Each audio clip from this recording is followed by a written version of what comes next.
আমি আছি, জি তোমাদের কাছেই আছি। জি মৃত্যুদণ্ড দিয়ে রাখছে, তাও আমি বলছি আমি দেশে আসবো। এখন আবার জি পাসপোর্ট দেয় না, দেয় না, আসতে দেয় না, আমি চলে আসবো। চিন্তা করো না। আর এ জি দূরে আছি ইনশাল্লাহ বলে আপনি। তো কথা বলতে পারতেছি এখন। তোমাদের জন্য যা যা পারি ব্যবস্থা করতেছি, চিকিৎসা চলবে। আল্লাহর কাছে জি দোয়া করো, মার দোয়া জি কাজে আপু লাগে। ইনশাল্লাহ। আচ্ছা। আমি না ঠিক আছে, তুমি তুমি এখন প্রোগ্রাম করো না, তোমার প্রোগ্রাম করার দরকার নেই, তুমি রেস্ট নাও, তোমার চিকিৎসা দরকার। আমাকে হুমায়ুন বলছে ওই তোমার মাথায় এই নিয়ে তুমি প্রোগ্রামে গেছিলা, এটা ঠিক হয় নাই। আগে নিজে সুস্থ হও, ঠিক আছে? কারণ কোথাও যাবা না, সুস্থ হবে আগে, এটা আমার ওর নির্দেশ। মাননীয় নেত্রী, হ্যাঁ, আমি বল। আমার নানা ছিল মুক্তিযোদ্ধা। আমার মামা ছিল কিশোরগঞ্জ থানা আওয়ামী লীগের সাধারণ সম্পাদক। বঙ্গবন্ধুর ডাকে আমার নানা সা- দেশ স্বাধীন করতে নেমেছিল মাঠে।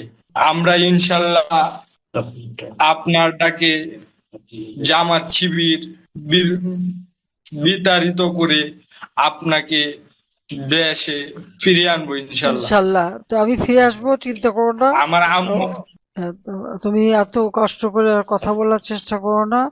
তুমি একটু রেস্ট নাও, একটু রেস্ট নাও, বেশি কষ্ট করার দরকার নেই। তোমার আরো চিকিৎসা এই যা লাগে ধরুন ব্যবস্থা আমার করা হবে। আম্মুর হ্যাঁ, সাথে, জি, আম্মু আমার আছে? আম্মু আম্মু আছে এই, ওখানে? না আম্মু নাই, আমার মামা আছে যিনি আচ্ছা। ইয়া ছিল। কিন্তু এই যে আমি কিছুদিন আগেও একটা প্রোগ্রাম করার কারণে আমার এই যে আম্মু আম্মু আমি বাড়িতে নাই আর কি। আমি না ঠিক আছে, তুমি তুমি এখন প্রোগ্রাম করো না, তোমার প্রোগ্রাম করার দরকার নেই, তুমি রেস্ট নাও, তোমার চিকিৎসা দরকার। আমাকে হুমায়ুন বলছে ওই তোমার মাথায় এই নিয়ে তুমি প্রোগ্রামে গেছিলা, এটা ঠিক হয় নাই। আগে নিজে সুস্থ হও, ঠিক আছে? কারণ কোথাও যাবা না, সুস্থ হবে আগে, এটা আমার ওর নির্দেশ।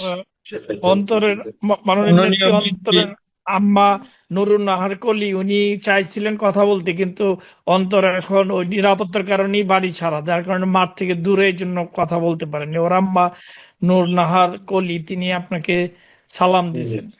ঠিক আছে, আমি পরে একসঙ্গে কথা বলে নেবো ফোনে।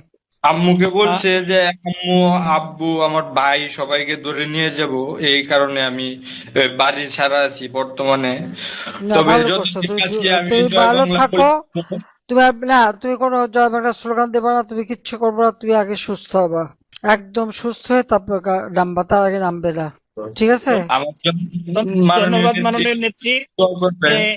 না আজকের না, আমি শেষ খবর জানি তো, আমাকে সঙ্গে সঙ্গে বলছে তো, মাথায় খুললি ব্যান্ডেজ দিয়ে সে চলে যায় আবার মিছিল করতে। এই এই চিকিৎসাধীন, তার চিকিৎসা চলছে। এই চিকিৎসার যাবতীয় খরচ মাননীয় নেত্রী আপনি চালাচ্ছেন, আপনাকে আন্তরিক এইগুলি ধন্যবাদ। বারবার তো বলা লাগবে না, ওটা আর আমার কর্তব্য। এই এই বিষয়টা আপনার অবগতির জন্য আবার বললাম, সেই জিলান এখন আপনার সাথে তার জানি জেলার অবস্থা সম্পর্কে, কথা ডিটেল বলবে। আমরা জানি। হ্যাঁ, তো খুবই খারাপ অবস্থা। জিলান, ইস, কি অবস্থা, হারে! আসসালামু আলাইকুম। ওয়ালাইকুম আসসালাম, ওয়ালাইকুম আসসালাম। মাননীয় তোমার নেত্রী, কথা আমি আসসালামু জানি, আলাইকুম। সবসময় আমি খোঁজ নিচ্ছি, খবর নিচ্ছি, তুমি চিন্তা করো না। তোমাকে আগে সুস্থ হয়ে উঠতে হবে, আমি আছি নেত্রী ভালো। ভালো আছেন? নেত্রী, আমি বঙ্গবন্ধুর আদর্শে আদর্শিত হওয়ায় আমাকে 16 তারিখ সন্ধ্যা 8টার দিকে ঘর থেকে ডেকে নিয়ে আমাকে এলো পাথারে কুপিয়ে এমন অবস্থা করছে, আপনি ছবিগুলো একটু দেখেন। এই দেখেন নেত্রী, আমি দেখছি তোমার একদম পরবর্তীতে ওই। তারা মনে করে আমি মারা যাই, এরপর আমাকে রাস্তার পাশে ফেলে দিয়ে সবাই চলে যায়। একটা পর্যায়ে আমাকে আমার গ্রামবাসী দেখে তারপর আমাদের উপজেলা স্বাস্থ্য কমপ্লেক্সে নিয়ে যায়। ওখান থেকে চট্টগ্রাম মেডিকেলে পাঠাই। তারপর আমি এ পর্যন্ত এখনো আছি।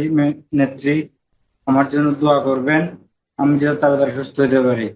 আমার এখনো নেত্রী 3টা অপারেশন বাকি আছে। আহ, আহ, মাই জিলান, আপনার আম্মা ফারহানা আক্তার বলতে চাইছিলেন, উনি তো আপনার পাশেই আছেন, যদি দেন। না, জিনার কথা বেশি না বলা ভালো। ওর ওর তো সেই আম্মা, রক্তাক্ত ওর আম্মা আছে পাশে, ছবিও ওর আমার আম্মা। কাছে পাঠাইছে, আমি দেখছি। বিভৎস অবস্থায়, মানে চিন্তা করা যায় না। ফ্যাসিস্ট বলে আমাকে, এরা কারা ফ্যাসিস্ট? এখন আন্তর্জাতিক কিছু কেউ দেখে না জি। তোমাদের, এখন আর কেউ দেখে না, এখন আর তারা এই নিয়ে কোনো কথা বলে না। আওয়ামী লীগ কিছু করলে সেটা বড় করে দেখে।